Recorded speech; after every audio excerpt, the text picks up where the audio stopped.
What a week. I've been going into the city still for work since the start of COVID, but I actually got hooked up by the blizzard we had the other day, and they canceled NJ Transit, so I got to work 4 out of 5 days from home, which was a huge fucking score. Um, because I work on a morning show, which involves getting up very early. So I got to sleep in a little bit later, and then I literally got done with work at 11 a.m., and I couldn't fucking go anywhere because there's 2 feet of snow on the ground. So I couldn't go to the gym, no grocery store, any of that shit. So literally all I could do was work out in my living room here, get baked, eat snacks, masturbate, and take naps. Which, if we're talking about how to really enjoy like a solid, like 3 days, 72 hours of solitude, that's the way to do it. A little workout, a little weed, some snacks, some masturbating, and plenty of napping. That's the best. I can't think of a better way to spend time by yourself than doing those things. So that was amazing. Wow. I love a grown-up snow day. And if you're wondering why I'm so absurdly excited about this, it's because I've almost never experienced anything like this before. I worked in the news industry for almost a decade after getting out of the Marine Corps. The Marine Corps, there are no snow days. The only time we ever got anything remotely resembling a snow day in the Marine Corps was when I was in Okinawa, and it was they'd have a typhoon would roll in every once in a while. But even then, it's like you're on call, you're working and doing shit. It's just you can't really leave you got to like hang out around your place. See, maybe you can drink a beer during the day, but you got the fucking battalion commander up your ass. It's not a lot of fun. But in the news industry, which I did for like 7-8 years, the news business goes into fucking psycho mode as soon as any kind of precipitation is in the forecast.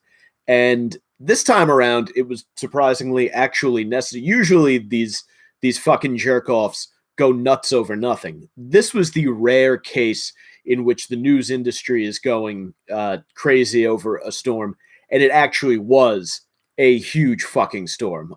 48 hours, I think it was snowing almost consecutive. It would pause for a little bit, but yeah, rarely is the storm worth the news hype, because they hype every possible. They're like at the point now where if it drizzles, they're gonna name the afternoon drizzle. That was afternoon drizzle Michelle.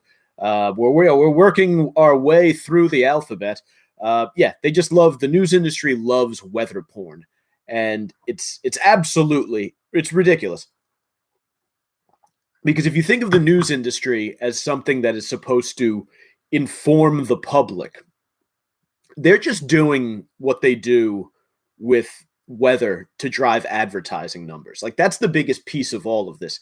The news industry does not give a fuck about informing the public. Like, if you've ever wondered, if you've not been around the news industry, if you want to know how much the news industry cares about informing the general public, the answer is not at all. They do not give a fuck. What the news industry cares about is making money. And the easiest way for the news industry to make money is by scaring the shit out of people. And you see this everywhere. If you start peeling back the onion and looking at the news industry, you will see this in like every fucking echelon. The way they obsess over violent crime, the way cable networks cover politics. It's all designed to scare, shock, or disgust. And then every once in a while, they'll cover a story about like a fireman rescuing a cat from a tree, so they can get like a nice awe moment to kind of throw the viewing public off the scent.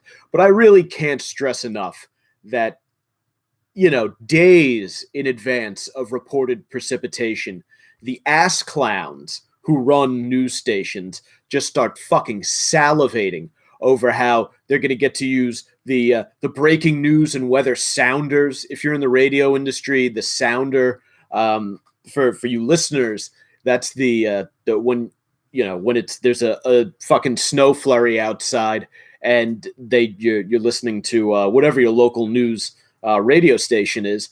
They use the dun dun dun sound effects that they play to let you know that dangerous weather is coming through and that you could die on your commute home.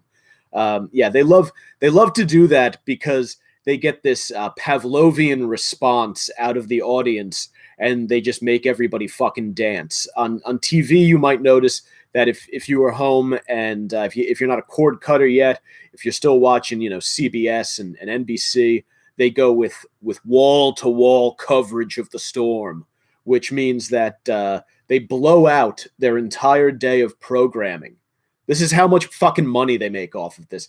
They blow out their entire programming day, and they will waste huge 4-hour blocks of just footage of people cruising around the suburbs on toboggans, and it's just fucking ridiculous. Like, it's just all it is to make money. They do not operate under the delusion that the news industry gives a fuck about informing you of anything. Nothing that they are doing is for your own good.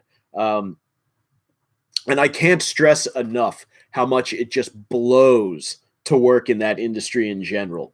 And then during any kind of weather event, if you're like a decent level-headed human being, to be in the fucking newsroom during one while it's fucking drizzling outside and they're trying to, some branches fell down in Westchester, we better get that up. Like, shut the fuck up. I once had a boss breathing down my neck about they wanted a breaking news story up because it was confirmed like a day or two after a storm that the wind that knocked down some trees the day before had been declared a mini tornado. Now, you tell me, dear listener, dear reader, dear consumer of the news, does that sound like information that the public absolutely has to know about right this instant? Is that breaking news? No, of course not. It's a fucking idiot trying to drum up page views on a slow news day. It's just a bullshit fucking industry. The news industry is also they are the group of shitheads responsible for mass transit coming to a halt hours ahead of the first flakes or raindrops falling whenever this happened. Because I would look, like I said, appreciate, it was nice having a couple days off, or a rarity, or not days off, but like days to work from home, and just kind of watch the flakes fall. But I would have gone into work. I like my job, I like going out. I like getting fresh air. I don't give a fuck about the commute. I get on the bus. I read a book. I get off. I get to walk through New York City. It's a nice morning. Literally, aside from the early wake up, it is a lovely, lovely morning. But what happens is you have every news outlet in the area competing with each other to scare the shit out of the public. So each one ramps it up a little bit more, and they all have to be on the same level. Like, they won't let each other one up them. And then that in turn causes elected officials to panic because they get into that we have to do something mode, because what they don't want is what happened with fucking Bloomberg when he forgot he didn't shut New York City down, and then everyone was up his fucking ass because it was a mess. So now it's like an overcorrection. They go way overboard. They shut everything. A few years back, I want to say it was like 2014. There was I had to stay overnight in the city because they shut down the PATH trains. The PATH trains, which run almost entirely underground. Almost the entirety of the PATH system exists below ground. The underground trains that connect New York and New Jersey were completely shut down, preventing any kind of commute between Hoboken and Manhattan because it was going to snow. Now, never mind the fact that these trains run under the Hudson River, which is made entirely of water, the same substance that snow is made out of. But they shut it all down. And the best part is that on this particular occasion, we wound up getting I think it was like 4 inches of snow.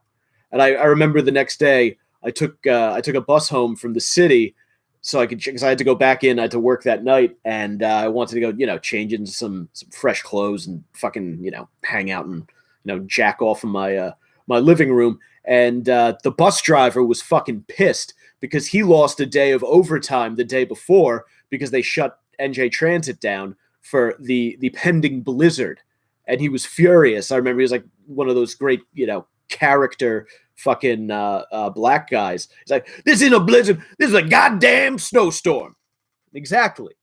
But because some fucking nerd in a newsroom somewhere needs to keep people's attention, they go out of their way to just create this ridiculous, unnecessary hysteria. And it's just fucking infuriating. And you might be thinking, Mike, what's the problem? After all, you did get to spend 2 days watching movies and pleasuring yourself. Which, again, a lot of fun. But my problem with it is that it takes control over my freedom of movement and, generally speaking, your freedom to do anything, as we've seen with these fucking COVID lockdowns. And people are going fucking nuts in Hoboken because they're no longer making the bars close at 10 p.m. That's what we've gotten to. So your freedom to do anything has been put in the hands of these jerk-offs who run the fucking news industry. And the weather stuff is just a microcosm of what's going on. They do it everywhere. Politics, business, schools, all of that shit.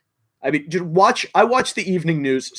If you want a robust study of what I'm talking about, sit down one day, start watching the evening news at 4 p.m. That's when, at least in New York here, NBC goes live at 4 p.m. And stay tuned in until 7 is usually when the network wraps up their coverage and they toss to whatever their Entertainment Tonight or their fucking tabloid show is. And I guarantee you will see 3 hours worth of what, to you, the reasonable, pragmatic viewer, if you are looking through a sort of critical lens, would say, this is pretty much 3 hours of unnecessary bullshit, most of which is intended to scare the viewer. And why?